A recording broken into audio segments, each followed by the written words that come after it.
Hello दोस्तों, स्वागत है आपका BHU BA स्टडी चैनल पे। तो दोस्तों, पिछली वीडियो में हमने अरब राष्ट्रवाद के विषय में पढ़ा था, उसका इतिहास तथा उसके क्या कारण और परिणाम हुए।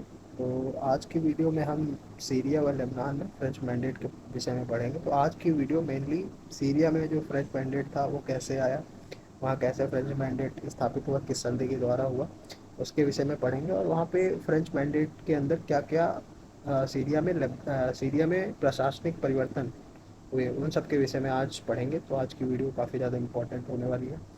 यह video BA third year history honours के बच्चों के लिए है। तो और भी कई बच्चों के सिलेबस में हो सकता है, कई अन्य कॉलेजों के। यह वीडियो मेनली BHU कॉलेज के सिलेबस को देखकर बनाई जा रही है। अगर आपके विषय में, आपके सब्जेक्ट में भी, आपके सिलेबस में भी ये टॉपिक है तो आप पढ़ सकते हैं। और कमेंट में ज़रूर बताएं आपको कैसा लगा। तो चलिए वीडियो शुरू करते हैं। प्रथम विश्व युद्ध में जब ऑटोमन साम्राज्य जर्मनी के साथ मिल गया, तब अंग्रेजों ने अरबों को स्वतंत्रता का लालच देकर ऑटोमन साम्राज्य के विरुद्ध विद्रोह करने के लिए उसको उकसाया। तो ऐसा हुआ था कि जो फर्स्ट वर्ल्ड वॉर जब हुआ, तब जो अपना तुर्की साम्राज्य या ऑटोमन साम्राज्य था वो जर्मनी के साथ मिल गया तथा अंग्रेजों के विरुद्ध वो फर्स्ट वर्ल्ड वॉर में उतरा। तब अंग्रेजों ने देखा कि अरब जो हैं वो तुर्की को पसंद नहीं करते हैं। तो उन्होंने अरबों को लालच दिया कि हम तुमको अलग देश बनाने की मान्यता दे देंगे, आप हमारे साथ आ जाओ युद्ध में, या हमको अपना वो दे दो, अपना समर्थन दे दो अंग्रेजों को। तो अरबों को नया देश चाहिए था, अपना अलग मान्यता चाहिए थी देश की, तो उन्होंने ऐसा ही किया। अरबों ने शरीफ हुसैन इब्न अली के नेतृत्व में ऐसा ही किया, उनको अंग्रेजों को समर्थन दिया। हुसैन ने अंग्रेजों से समझौता किया जिसकी शर्तें निम्न हैं। पहला है शर्त, तुर्कों के खिलाफ अरबों की मदद के बदले अंग्रेज उनकी स्वाधीनता के प्रयास में सहायता करेंगे। दूसरी शर्त है, अंग्रेज अरबों की राष्ट्रीयता को स्वीकार करेंगे। परंतु विश्व युद्ध समाप्त होने के पश्चात ऐसा नहीं हुआ। मित्र राष्ट्र ऑटोमन साम्राज्य पर अपनी नज़र लगाए हुए थे। तो जितने भी मित्र राष्ट्र थे वो ऑटोमन साम्राज्य पे काफ़ी दिनों से वो चाह रहे थे कि इसके हिस्से पर हमारा अधिकार हो जाए, क्योंकि जो ऑटोमन साम्राज्य था उस समय तेल की खोज होना शुरू हो गई थी। तो सभी देशों को तेल से चाहिए था, सबको पता था कि भविष्य में तेल की काफ़ी ज़्यादा मांग बढ़ने वाली है, और तेल भविष्य का ईंधन बहुत बढ़िया है।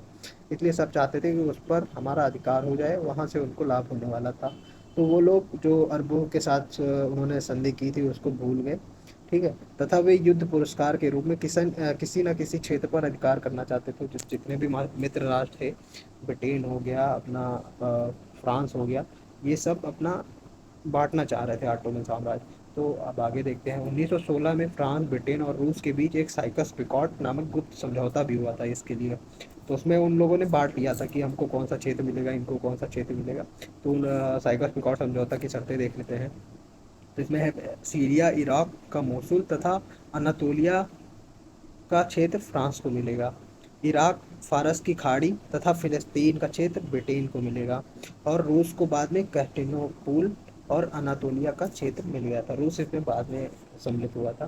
पहले ये संधि ब्रिटेन और फ्रांस के बीच में ही हुई थी। रूस को बाद में पता चला तो वो भी इसके साथ जुड़ गया था, तो उसको भी ये अनातोलिया और कस्टिनोपुल का क्षेत्र मिल गया था। इस प्रकार अरब के लिए युद्धोत्तर व्यवस्था एक कठिन समस्या बन गई थी। इस समस्या के समाधान के लिए राष्ट्रसंघ द्वारा संरक्षण व्यवस्था या मैंडेट सिस्टम जिसे कहा गया, वो लाई गई।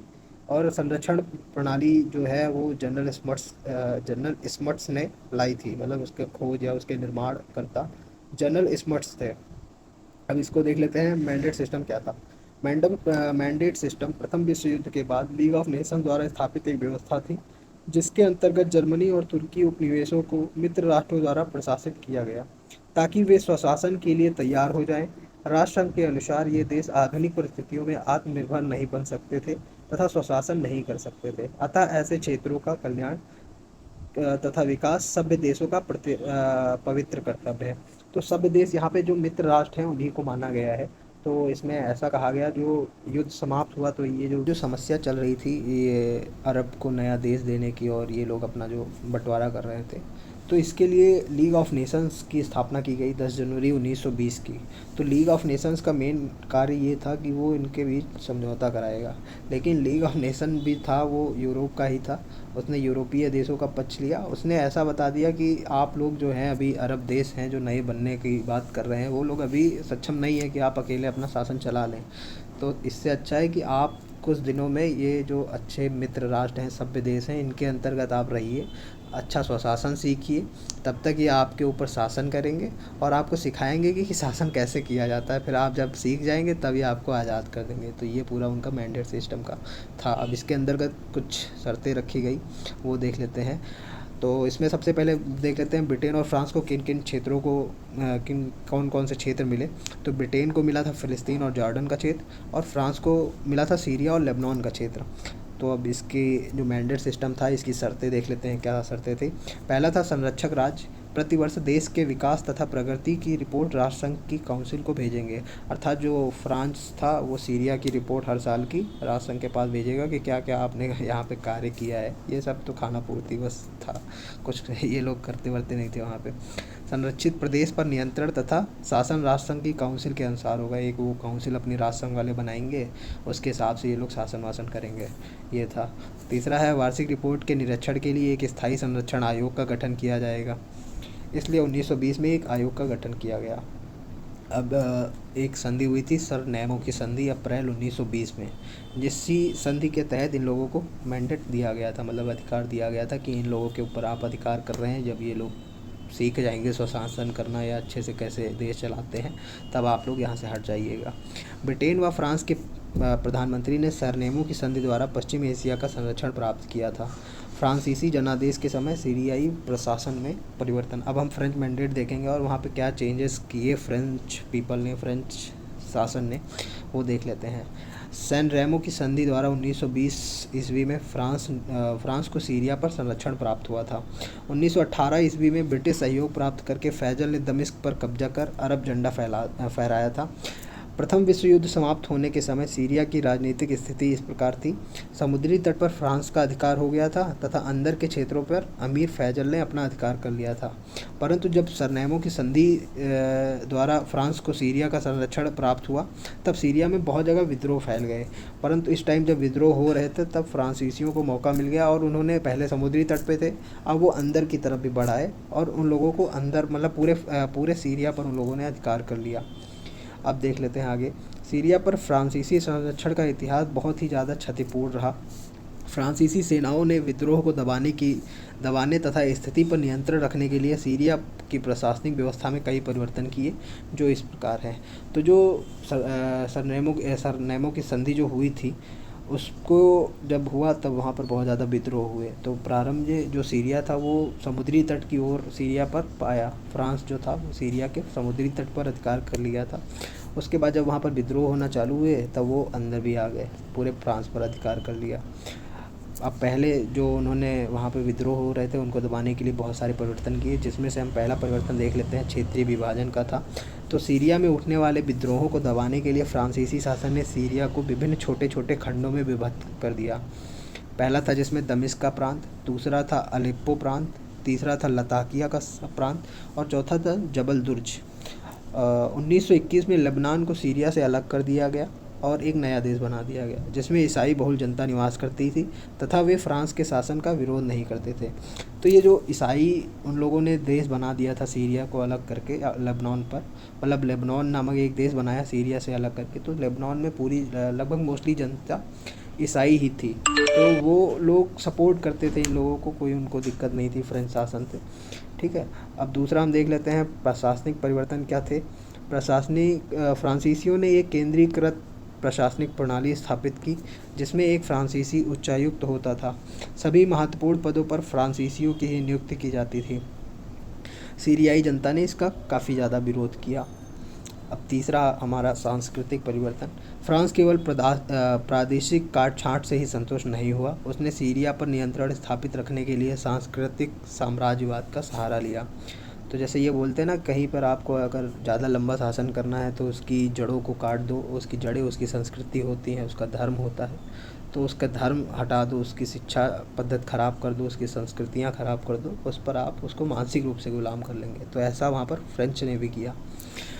उसने सीरिया पर नियंत्रण स्थापित करने के लिए एक सांस्कृतिक साम्राज्यवाद का सहारा लिया, जैसा इंग्लैंड ने भारत में भी किया था। फ्रांसीसी भाषा व शिक्षा का शिक्षा को प्रोत्साहन दिया। अरबी संस्थाओं के स्थान पर नवीन संस्थाओं की स्थापना कराई गई तथा अरबी संस्थाओं की उपेक्षा की गई या उनकी आलोचना की गई कि ये अरबी संस्थाएं जो हैं ये सब खराब है, ये सब पुरानी पद्धति है, ये सब मत फॉलो करो, तुम लोग हम जो ला रहे हैं फ्रेंच सिस्टम वो फॉलो करो, वो ज़्यादा अच्छा है। तीसरा पॉइंट है ऐतिहासिक ग्रंथों में फ्रांसीसी प्रभुत्व का गुणगान किया गया ताकि अरबों को ये लगे वे सदैव से फ्रांसीसी संस्कृति का हिस्सा थे। मतलब उन्होंने फ्रांसीसी प्रभुत्व साबित करने के लिए वहाँ पर काफ़ी ज़्यादा परिवर्तन किए और अपने को उच्च दिखाया और अरबों को सदैव निम्न दिखाया। आर्थिक परिवर्तन देख लेते हैं। फ्रांसीसी शासन ने सीरिया और लेबनान की मुद्रा को फ्रैंक से जोड़कर सीरियाई अर्थव्यवस्था पर आधिपत्य स्थापित कर लिया। फ्रांस ने सीरियाई व्यापारियों के स्थान पर फ्रांसीसी व्यापारियों को ज़्यादा महत्व दिया। जो सीरियाई व्यापारी थे उनको काम ही नहीं देते थे, उनके साथ व्यापार ही नहीं करते थे, उसके स्थान पर वो फ्रांसीसी व्यापारियों को महत्व दिए, उनसे व्यापार किए, जिससे फ्रांस को ही अंत तक फ्रांस को ही लाभ होता था, सीरियाई को कोई लाभ ही नहीं मिल रहा था। पांचवा पॉइंट है भूमि व्यवस्था में परिवर्तन। भूमि का सर्वेक्षण कराया गया तथा उसे मुख्यतः 4 भागों में बांटा गया। अब ये 4 पार्ट देख लेते हैं, जिसमें से पहला पार्ट है जिसे मुल्क कहा जाता था, जो लोगों की अपनी संपत्ति थी और शरीयत कानून के अधीन जो भूमि होती थी उसे मुल्क कहा जाता था। मतलब जिस पे लोगों का अधिकार हो तथा वह शरीयत कानून के अधीन जो भूमि आए उसे मुल्क कहा जाता था। दूसरे प्रकार की भूमि है मीरी। यह भूमि सरकार की थी परंतु किसान का इस पर अधिकार होता था। मतलब सरकारी ज़मीन थी बट सरकार इसे किसानों को कृषि करने के लिए दे देती थी। तीसरा प्रकार है मतरुका। इस भूमि का प्रयोग सार्वजनिक रूप से किया जाता था। और चौथा प्रकार है मवाद। यह बंजर भूमि होती थी, मतलब कृषि इस पर नहीं हो जाती थी। इस प्रकार की जो भूमि व्यवस्था थी इससे जनता को तो कोई नहीं लाभ हुआ, इससे जमींदारों को बहुत ज़्यादा लाभ हुआ। जमींदार मुख्यतः फ्रांस ही होता था, मतलब फ्रांस के ही होते थे, तो उनको सारा लाभ अंततः फ्रांसीसी शासन को ही हो रहा था। सीरिया पर फ्रेंच शासनादेश 1920 ईस्वी में स्टार्ट हुआ तथा 1946 ईस्वी तक चला। 1946 में फ्रांस पर सीरिया में काफ़ी ज़्यादा विद्रोह हुए, राष्ट्रीय आंदोलन शुरू हो गए, तब जाके अंत में फ्रांस ने सीरिया पर से अपना मैंडेट समाप्त किया। तो आज की वीडियो में बस इतना ही। अगर आपको ये PDF चाहिए तो आप हमारे टेलीग्राम से जुड़कर वहाँ से PDF ले सकते हैं। और आपको वीडियो कैसा लगा आप ज़रूर कमेंट बॉक्स में बताएं। धन्यवाद।